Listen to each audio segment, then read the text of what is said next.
outside looking in. On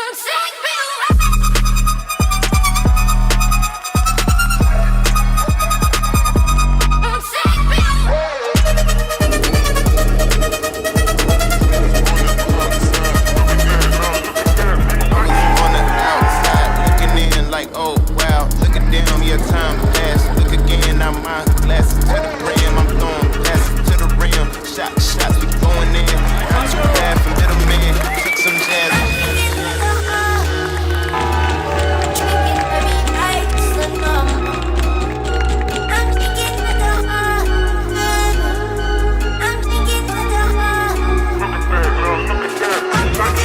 Put the pass on ice.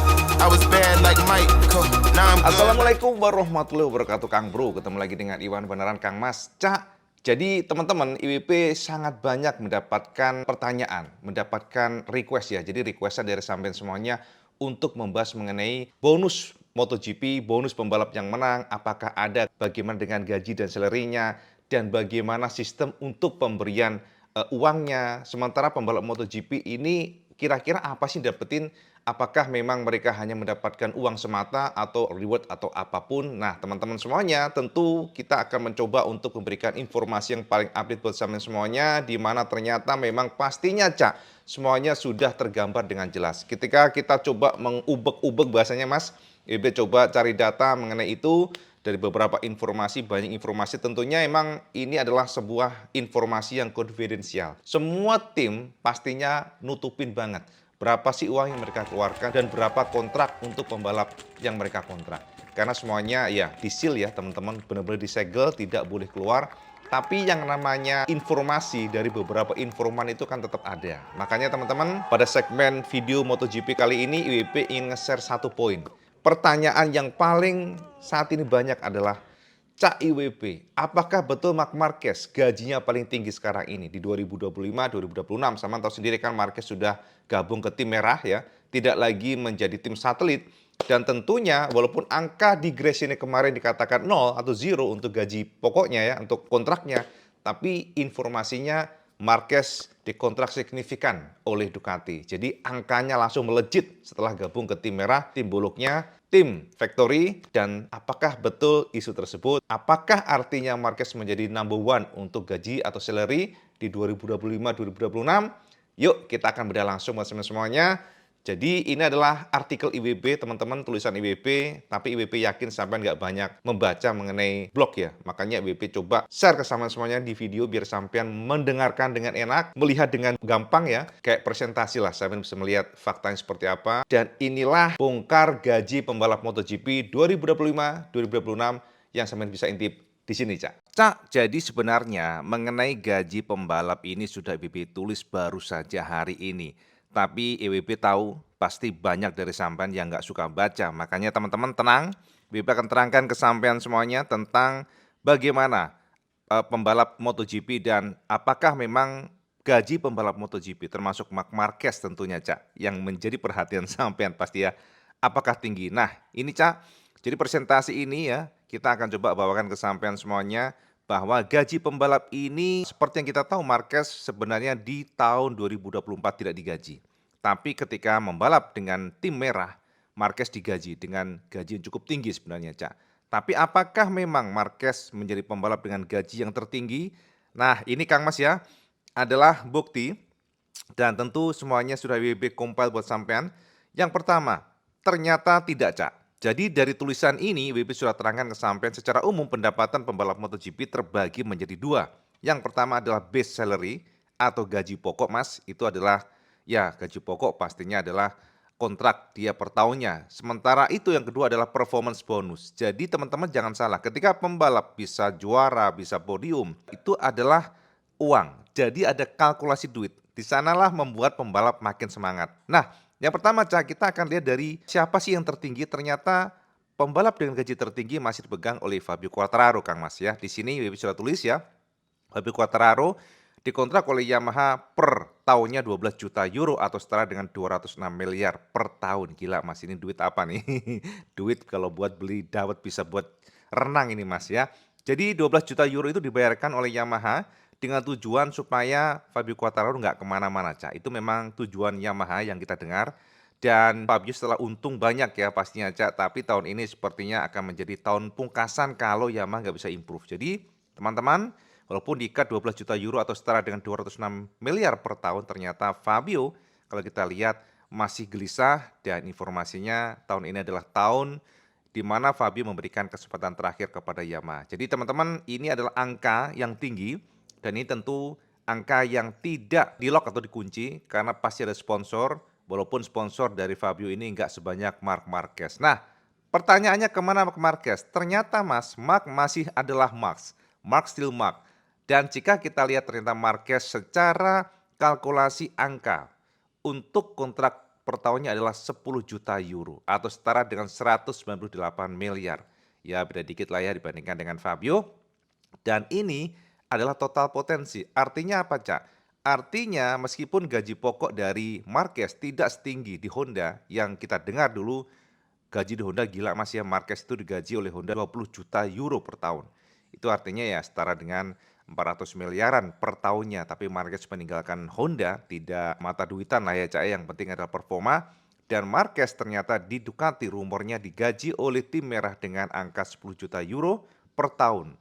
Dan memiliki klausul bonus performa yang sangat masif. Pendapatnya besar Cak, karena ada marketing rights ataupun ya sponsor-sponsor yang banyak sekali yang nempel pada Marquez, dan informasinya justru dengan yang didapatkan di tahun ini, Marc bisa mengungguli angka yang didapatkan oleh Fabio Quartararo. Kok bisa? Ya, nanti kita akan bahas Mas ya. Oke, sekarang yang ketiga siapa? Ketiga ternyata adalah Pecco Bagnaia, Cak. Ini juga ada beberapa sudah besar di sini ya.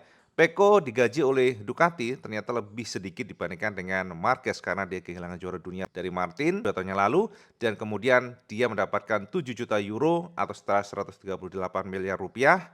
Itu adalah gaji pokoknya, akan tetapi juga ada kontrak di mana ketika dia juara dunia akan mendapatkan bonus 3 juta euro atau 59 miliar. Itu kalau juara dunia. Artinya kalau dia juara dunia ya berarti setara dengan Marquez, akan tetapi dia lelah Mas ya.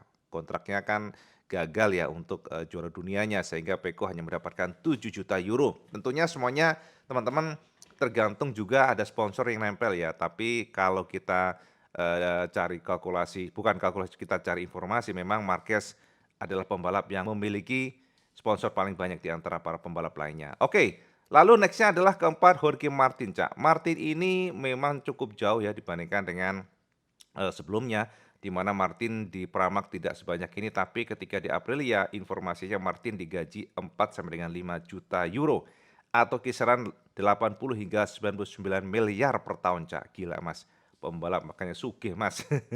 Jadi dia pindah ke Aprilia mendapatkan gaji signifikan, menjadi pembalap nomor 1 pastinya, walaupun ternyata Mas 2025 memble sak memble-memblenya karena cedera, tetapi dia sudah mengantongi uang yang sangat besar, yakni 80 hingga 99 miliar per tahunnya ya. Dan tentu saja itu adalah gaji pokoknya karena Martin nyaris tidak membalap hampir lebih dari setengah musim, dan itu membuat sponsor akan menahan bonus-bonus buat Jorge Martin. Next, kelima adalah Maverick Viñales. Nah, ternyata Cak Viñales juga mendapatkan angka cukup tinggi dari KTM Stage 3 antara 3,5 hingga 4 juta euro yang artinya kisaran 79 miliar. Ya, lumayan Mas ya. Karena kita nanti akan klasifikasi buat sampean ya. Yang jelas untuk level-levelnya itu akan kita sodorkan buat sampean semuanya. Nah, next adalah Joan Mir Mas. Joan Mir mendapatkan 3 juta euro atau kisaran 60 miliar per tahun. Ya, Honda tetap membayar mahal karena saat itu Joan Mir dianggap sebagai mantan juara dunia, sehingga walaupun tidak memberikan performa yang maksimalnya karena memang motornya nggak mendukung, dia tetap mendapatkan uang 3 juta euro atau 60 miliar rupiah. Gede ya. Next kita lihat. Nah, bawahnya adalah Joan Zarco, Cak. Zarco sama teman-teman, mirip-mirip dengan Mir ternyata ya. Dia mendapatkan 2 juta hingga 3 juta euro ataupun 45 hingga 60 miliar. Ya, ini konsiderasinya Joan Zarco adalah pembalap yang berpengalaman, dan Zarco juga beberapa kali bisa menunjukkan potensinya, bahkan sempat juara kemarin ya teman-teman, dan itu membuat dia secara bargaining posisinya tinggi sehingga gajinya juga cukup tinggi. Nah, next adalah Pedro Acosta, Cak. Ternyata si bocah kecil ini digaji oleh KTM dengan angka 1,5 juta euro atau sekitar 30 miliar. Angka ini diprediksi akan meroket di tahun ini, Cak, karena memang informasinya Acosta memiliki nilai tawar yang cukup tinggi karena dia berhasil membawa KTM soal rankingnya ya Cak. Walaupun kita tahu bahwa memang KTM sedang problem sehingga Agusta yang mampu merangsek ke depan beberapa kali membuat tahun ini sepertinya akan terjadi negosiasi alot mengenai angka kontraknya. Dan teman-teman 2027 juga menjadi momen yang krusial karena kita dengar bahkan informasinya Ducati sedang menyiapkan sesuatu untuk Agusta dan rumornya Cak nanti Agusta ditarik ke Ducati, either ataupun Honda. Rumornya juga Honda tertarik nih Cak.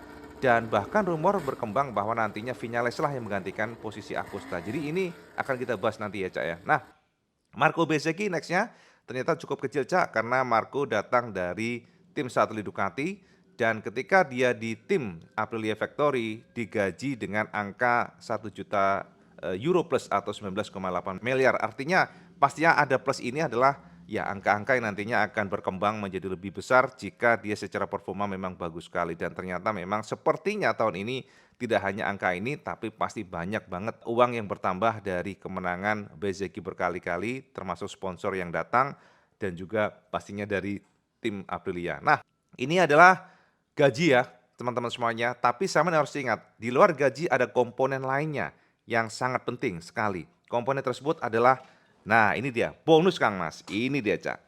Jadi teman-teman, pembalap bisa meraup uang yang banyak. Selain dari gaji pokok yang tadi, ada juga yang namanya bonus. Ataupun ya biasanya kita sebutannya amplop lah ya.